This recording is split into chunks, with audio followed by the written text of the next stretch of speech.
Hello everyone and welcome.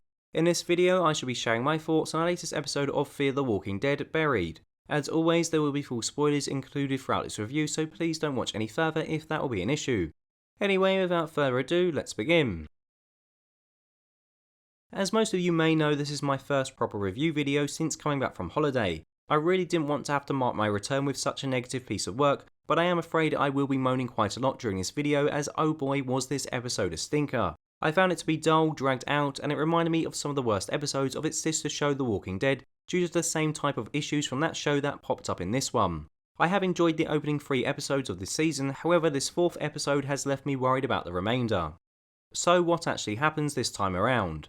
Well, as I predicted when Al first arrived on the scene, the show uses her character to interview the original cast of Fear regarding how they ended up in the situation they currently find themselves in. What follows is 3 separate narrative pieces focusing on Strand and Cole, Alicia and Naomi, and finally Luciana and Nick. Unfortunately, none of these plots are particularly interesting, and if it weren't for the fact that I write notes whilst watching for the purpose of these videos, I probably would have forgotten what each set of characters actually got up to. The gist of their storylines revolve around each duo attempting to do something in order to help out the baseball camp. These plot points are interwoven with scenes in the present of each character saying something to Al about how they shouldn't have done it, or how they should have just left the camp. The problem is these lines are delivered in such an overly dramatic fashion that it makes the whole situation seem laughable. Not only that, it kind of loses its effect after you hear Strand say for the 8th time, "This was the day everything changed." Look, just stop stalling and teasing us and get to the bloody point. For me, Strand and Cole's flashback were probably the best of the 3, but it still wasn't anything particularly special. The 2 of them went searching for plants in what appeared to be an abandoned greenhouse. Of course, things quickly took a turn for the worse when they were both attacked by cactus walkers. I don't usually comment on the fights the protagonists have with walkers on the show because we've all seen it so many times now on Fear and The Walking Dead, that for me there's just not an awful lot left to say when it comes to watching people killing zombies. However, I'll stop being miserable just for a moment and say that I actually thought this design choice was a pretty cool job by Fear's artistic team.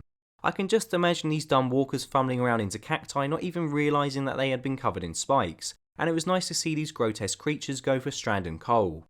After escaping the plant house, Strand proceeded to take Cole off the beaten track to a car which he had used to store goods in the event that he decided to up and run. Now, I didn't like Strand come the end of last season due to his knack for backstabbing those who help him, and this was another moment in which I thought he came off as being a selfish asshole. Thankfully, however, he decided to take the food back to Madison and the rest of the group, and I'm hoping that maybe, just maybe, Strand might have finally changed, though considering his history, I wouldn't put my money on it. Moving on to Alicia now, who went on to retell her story about finding medicinal supplies with Naomi in what looked like to be an abandoned fairground of some sort. Spotting a camp high above a water slide, the 2 decided to climb up the slide, instead of just moving or kicking down the barricade that was blocking the stairs for some reason. Anyway, whilst on the top, the 2 then fell down the slide, which actually came off as being quite funny due to how stupid it looked, with them exiting the slide just above a pit of walkers. They then climb back up the slide somehow, before Naomi then distracts Alicia by effectively pointing and saying, "Hey, look over there," and then she disappears with most of the supplies found at the camp. Honestly, this whole segment was just exhausting. Up the slide, down the slide, up the slide, down the slide. I was just so glad when it ended. Naomi was caught by Alicia as the car she decided to escape in didn't have enough fuel, only for Alicia to then have a casual chat with her as if nothing happened. Now, I don't know about you, but it's really annoying me with how nice and naive most of the OG Fear cast are coming off as in the flashbacks. If someone had tried to run away from supplies from Rick Grimes or Daryl Dixon, they would have killed them, no hesitation. Now, I'm not saying Alicia should have put a machete in Naomi's head, but it is kind of annoying that Naomi held Alicia and Madison at gunpoint initially, and now she has done this, yet no one seems to care. Of all the new characters on the show, she's definitely the one I like the least. The final flashback was centered on Nick and Luciana, and it was by far the worst of the 3, as it just featured the pair of them looking for books in a library, and then randomly pointing to a place in a book and deciding that they wanted to go there. Luciana reveals that she wants to leave the stadium and run away just as she did at the ranch. As already mentioned, Strand expresses similar feelings when he shows Cole his car full of supplies, and Naomi also explains to Alicia that the reason she tried to run was because she had been in groups previously and they all went to shit. Nearly all of the main characters were seen panicking about the vultures, and to be honest, it kind of got on my nerves a little bit. It was irritating seeing so many characters we are supposed to root for state that the stadium wouldn't last and that it was destined to fail, without really ever explaining why they thought this. The only reason it seemed like the group were in trouble was because the vultures get into all the supplies before them.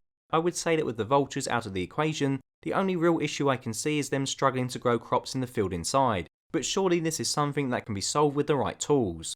I should note I know absolutely nothing about farming, so feel free to correct me if I'm wrong on this.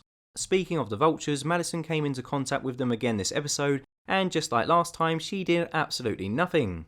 Even with the arsehole leader Mel toying with her by having a tasty barbecue outside the walls whilst everyone inside starved, she still insisted on asking him that they work together. Seriously, who is this lady? Where is the real Madison? A group turn up on your doorstep, refuse to leave, take all the potential supplies you need, and instead of offering them a bullet, you offer a handshake. Why? I'm going to be really cynical here for a moment, but it feels like the show is trying to drag out this standoff as long as it can before the eventual confrontation. However, in doing so, it has made Madison act way out of character.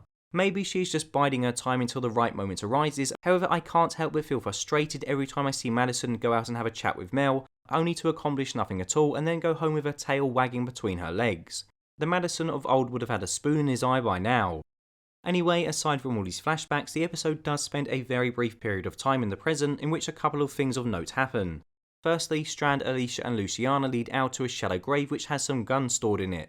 How and why they were put there I don't really know, but Strand reveals that he has some kind of map or letter detailing where the vultures meet up, with the three of them wanting to go there and seek revenge. Again, I don't know how he got this information, maybe I missed that when I was looking at my phone waiting for the episode to end. Poor old Nick is then dumped in this grave and Al eventually decides to take Strand and Co to the vultures hideout in order to see how things pan out. The last and major reveal of this episode is that Naomi is in fact the Laura that John has been searching for, and this is made clear to viewers when John sees Luciana moving Laura's bag, which is Naomi's bag, into Al's vehicle.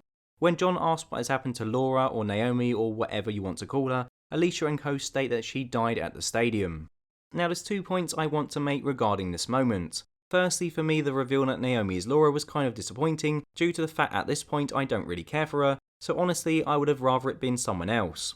Also, I know I moan a lot about pacing in many of my videos and things being too slow, but I feel this announcement was kind of rushed. It would have been more affecting if we were forced to wait a bit longer to find out who John's lover is. As it stands, we've only been with him for a short amount of time and he's already found out who Laura is and where she last was, and it doesn't feel like his character has yet earned the right to know this, if that makes any sense. Secondly, I'm going to go out on a limb here and make a point that I don't believe for a second that Naomi is actually dead. I feel as though she probably got lost during the confusion during whatever happened at the fall of the stadium, and I'm guessing she is still out there somewhere, most likely with Madison. The fact that we haven't seen her die is a clear indication to me that she's still very much alive. I mean, the show tried to do a similar thing with Daniel after the fire in season 2, only for him to then turn up next season. And it may sound harsh, but I don't think the writers have done a very good job in trying to convince viewers that Naomi is actually dead. So overall, it's obvious I wasn't too keen at all on the latest instalment of Fear. I've seen many complaints over the last few weeks on the internet from long-term fans, voicing their concerns about the changes made to the show since the end of last season. However, I've mostly ignored them due to how much I've enjoyed the start to this season. This instalment, however, does have me worried. I don't like the direction it has taken a lot of the original characters in, as well as the overarching narrative. I'm hoping that this is just a blip and Fear manages to get its act together next week. Otherwise, this season may very well go the same way as The Walking Dead's last season did, and I don't really think any of us want that to happen. So there you go, there's my thoughts on the latest episode of Fear the Walking Dead. Please let me know your thoughts below. Did you dislike this episode as much as I did, or did you enjoy it? As always, thank you very much for watching, and until next time, goodbye.